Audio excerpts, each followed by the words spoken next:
اللہ کی قربت کے راستے کیا ہیں؟ تو فرمانے لگے کبھی اس ماں کو دیکھا ہے جو پہلی مرتبہ اپنے بچے کو زمین پر کھڑا کرنے کی کوشش کرتی ہے؟ 8 9 یا 10 ماہ کا بچہ ہوتا ہے یا 1 سال کا، جب اس کو پہلی دفعہ کھڑا کرتی ہے تو اپنی دونوں انگلیاں اس کے ہاتھ میں دیتی ہیں، پھر اپنے ہاتھ چھڑوا کے پیچھے ہو جاتی ہے۔ اب بچہ ماں کی طرف بڑھنے کے لیے پہلا قدم اٹھانے لگتا ہے، ابھی پہلا قدم اٹھا نہیں سکتا، ماں فرتے جذبات میں دوڑ کر اس کو پھر گلے لگا لیتی ہے۔ جب بندہ اس بات کا عزم کرتا ہے میرے رب تو کتنا میرا کریم رب ہے، اب تک میں نے کتنا تجھ کو ناراض کیا، آج کے بعد یا اللہ میں تیرے حکموں کو نہیں توڑوں گا، میں پوری کوشش کروں گا کہ یا اللہ میں تیرے حکموں کو پورا کروں، کمی بیشی رہ جائے تو معاف کر دینا۔ جب وہ یہ ارادہ کرتا ہے تو اللہ رب العزت دوڑ کے آ کے اپنے اس بندے کو سینے سے لگا لیتے ہیں۔ ارادہ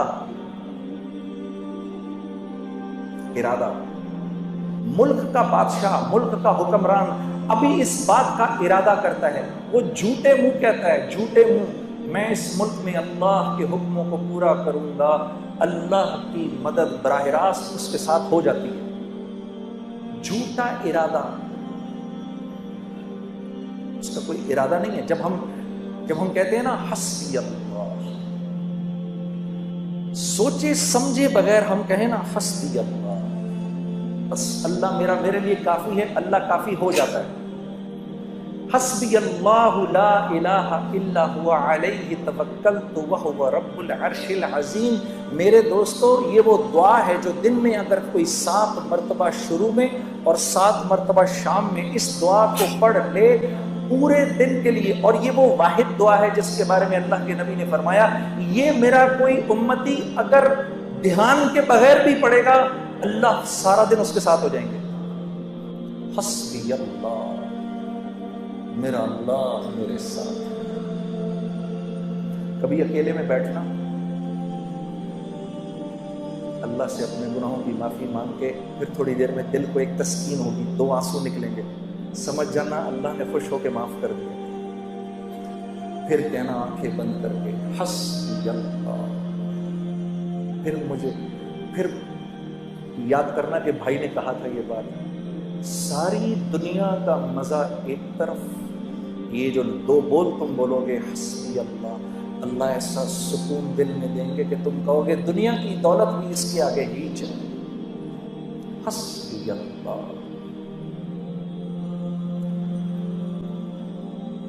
تو ہمارا مسئلہ نیکیاں کرنا نہیں ہے، نیکیاں تو ہیں، دیکھو کتنا بڑا مجمع آ گیا جمعہ پڑھنے کے لیے، باہر بھی کتنے بیٹھے ہیں۔ ہمارا مسئلہ نیکیاں کرنا نہیں ہے، ہمارا مسئلہ برائی سے بچنا ہے۔ برائی سے نہیں بچا جاتا۔ برائی سے بچنے کا کیا مطلب ہے؟ کیا گناہ نہیں ہوں گے؟ نہیں، گناہ ہوں گے۔ برائی سے متقی کون ہے؟ وہ جو گناہ نہیں کرتا؟ نہیں، متقی تو وہ ہے جو گناہ کرتا ہے فوراً معافی مانگ لیتا ہے، یہ متقی ہے۔ گناہ کیا معافی مانگ لو، اللہ مجھے معاف کر دے، معاف ہو گیا۔ پھر گناہ ہوا، یا اللہ مجھے معاف کر دے، پھر معاف ہو گیا، یا اللہ معاف کر دے۔ کرتے کرتے کرتے اللہ رب العزت ایک وقت آتا ہے، اللہ فرماتے ہیں میرے بندے چل دیکھتے ہیں کہ تو معافی مانگ کے تھکتا ہے یا ہم معاف کر کے تھکتے ہیں۔ تو معافی مانگ مانگ کے تھک جائے گا، ہم معاف کر کے نہیں تھکیں گے۔ یہ تو ہم اللہ کو پہچانتے نہیں۔ آپ دیکھو یہ اسکول میں تو سبھی گئے ہیں، 8 بجے کا ٹائم، بھائی 8 بجے اسکول میں جانا ہے، 8 بجے نہیں پہنچو گے تو کیا ہو جائے گا؟ گیٹ بند ہو جائے گا۔ اس کے بعد گھسنے دیں گے اندر؟ نہیں گھسنے دیں گے، چلو بھائی باہر نکلو ادھر سے، گھر جاؤ۔ اب ادھر مؤذن اذان دیتا ہے، اللہ اکبر اللہ اکبر، اس رب سے بڑا کوئی نہیں ہے، یہی سب سے بڑا ہے۔ اذان ہو گئی، اذان کے بعد اللہ رب العزت کا حکم آنا چاہیے تھا، چلو بھائی بند کرو، مسجد کو بند کرو، اب کوئی مسجد میں نہیں داخل ہوگا۔ تو مؤذن سے کہا رک جاؤ رک جاؤ، ابھی تو میرے بندوں نے اذان سنی ہے، انہیں 15-20 منٹ تو دو، ابھی میرے بندے کاموں میں لگے، ابھی آئیں گے، میرے بندے ابھی آئیں گے، مسجدوں کے دروازے کھول دو کیونکہ مسجد میری رحمت کی جگہ ہے، میرا گھر ہے، ابھی میرے بندے آئیں گے، کوئی بات نہیں اگر تھوڑی دیر ہو گئی تو ابھی تو یہ آئیں گے۔ 15-20 منٹ کے بعد نماز کھڑی ہوئی، اللہ اکبر قد قامت الصلاۃ قد قامت الصلاۃ، نماز کھڑی ہونے لگی ہے، نماز کھڑی ہونے لگی ہے۔ اب تو کہہ دینا چاہیے تھا اللہ کو، مؤذن کو، چلو جاؤ اب جا کر گیٹ پر تالے لگا دو، ہونا چاہیے تھا۔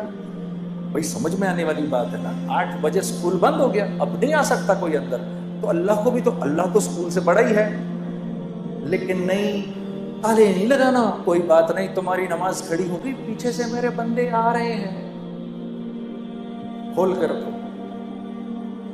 اتنے میں جناب بھائی پہنچے، اللہ اکبر، مولانا نے پڑھنا شروع کیا، الحمدللہ رب العالمین الرحمن الرحیم۔ بھائی پہنچ گئے، یا اللہ میں کیا کروں؟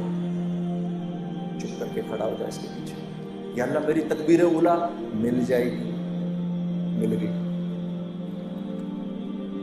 رکوع کے اندر جانے لگے، رکوع میں چلے گئے، پیچھے سے دوسرے بھائی دوڑے ہوئے آئے، یا اللہ میں کیا کروں؟ چپ کر کے کھڑا ہو جا، یا اللہ میری نماز، چپ کر جا، کھڑا ہو جا، نماز مل گئی۔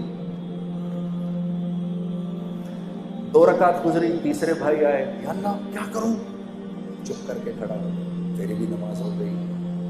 تیسری چوتھی رکعت کے اندر لوگ بیٹھے ہوئے ہیں، میں دوڑا پہنچا، یا اللہ میں کیا کروں؟ چپ کر کے کھڑا ہو جا، بیٹھ جا، اتحیات پڑھ لے، اور سلام پھیرنے کے بعد جتنی تمہاری رکعتیں رہ گئی ہیں کھڑی ہو کے پوری کر لو، میں نماز قبول کر لوں۔ اتنے میں یہ ایک بھائی بھاگے ہوئے آئے، جب سلام پھیرا، یا اللہ میری نماز رہ گئی۔ تو میرے نبی کا ارشاد ہے، کوئی نماز کے ارادے سے مسجد آئے اور اس کی جماعت چھٹ جائے، اللہ اس کو پوری جماعت کا اجر دیتا ہے۔ ایسا اللہ ہے میرا اللہ۔